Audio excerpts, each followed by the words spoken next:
विपक्षी गठबंधन इंडिया के नेताओं ने शुक्रवार को मुंबई में अपनी एकजुटता दिखाई, लेकिन तृणमूल कांग्रेस यानी कि टीएमसी प्रमुख ममता बनर्जी सीट बंटवारे को लेकर समझौते की समस्या सीमा तय करने में नाकामी से नाखुश नजर आई।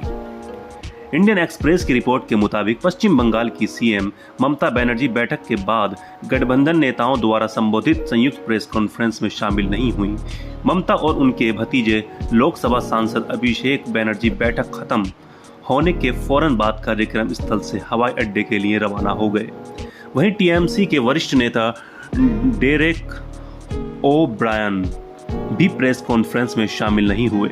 इससे पहले बैठक में अभिषेक और ओब्रायन दोनों ने तर्क दिया था कि पार्टियों के सामने सबसे बड़ा मुद्दा सीट बंटवारे का है और इससे पहले उठाया जाना चाहिए।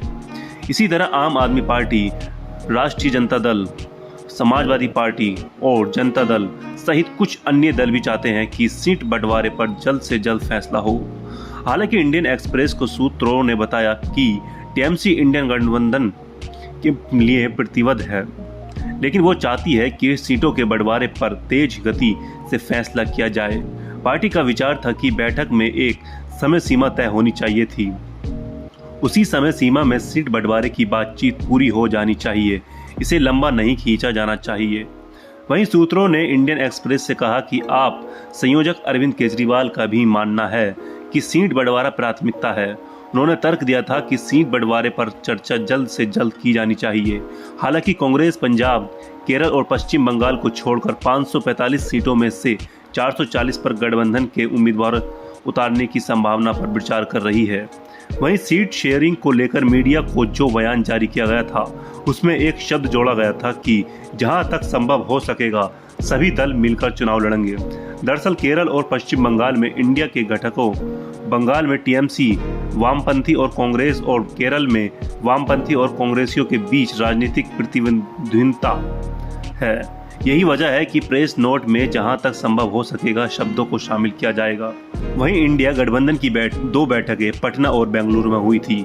तीसरी मुंबई बैठक में एक प्रस्ताव पारित किया गया है। उसमें लिखा है, हम इंडिया की सभी पार्टियां आगामी लोकसभा चुनाव जहां तक संभव हो मिलकर लड़ने का संकल्प लेते हैं। संकेतों को आसानी से समझा जा सकता है कि खिचड़ी अभी पूरी तरह पकी नहीं है। इंडियन एक्सप्रेस के मुताबिक बैठक में भाग लेने वाले एक वरिष्ठ नेता ने कहा कि प्रधानमंत्री नरेंद्र मोदी जिस तरह तेजी से फैसले ले रहे हैं, उसे देखते हुए पार्टियां सितंबर के अंत तक सीट बंटवारे को अंतिम रूप में देने और अपनी तैयारी शुरू करने पर सहमत हुई है। नेता ने कहा, केंद्र सरकार द्वारा सितंबर के मध्य में बुलाए गए विशेष संसद सत्र के संदर्भ में भी चर्चा हुई। सूत्रों के मुताबिक बैठक में कांग्रेस नेता राहुल गांधी ने कहा कि उनकी पार्टी क्षेत्रीय दलों के साथ सीट बंटवारे पर बातचीत के दौरान 40 रुख अपनाएगी और सभी को शामिल करने की कोशिश करेगी। ये आश्वासन दिल्ली सेवा कानून के खिलाफ पार्टी के रुख के लिए कांग्रेस अध्यक्ष मल्लिकार्जुन खड़गे की केजरीवाल को प्रशंसा के जवाब में दिया गया था। वहीं सूत्रों ने कहा कि जेडीयू, सपा और आरजेडी के नेताओं की भी राय थी कि सीट बंटवारे को प्राथमिकता देनी चाहिए। कुछ लोगों के अनुसार टीएमसी का मानना है कि कांग्रेस शायद वामपंथियों के कहने पर धीमी गति से चलना चाहती है। वामपंथी सूत्रों ने कहा कि टीएमसी को व्यवहारिक नजरिया अपनाना चाहिए और पार्टियों को सीट बंटवारे समझौते के लिए जल्दबाजी करने के लिए मजबूर नहीं करना चाहिए। वहीं इंडियन एक्सप्रेस के मुताबिक सूत्रों ने कहा कि बैठक में समाजवादी दलों, आरजेडी, जेडीयू और सपा ने इस महीने के अंत में संसद के विशेष सत्र के दौरान उठाए जाने वाले मुद्दों पर चर्चा की मांग की।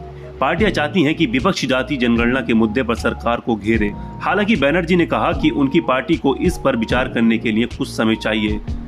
टीएमसी के सूत्रों ने कहा कि पार्टी जाति जनगणना के खिलाफ नहीं है, लेकिन इसमें धार्मिक रंग लाए जाने के खिलाफ है। हम अगले 2 सप्ताह में इस मुद्दे का अध्ययन करेंगे और तब प्रतिक्रिया देंगे। विशेष सत्र के लिए अभी भी कुछ समय बाकी है।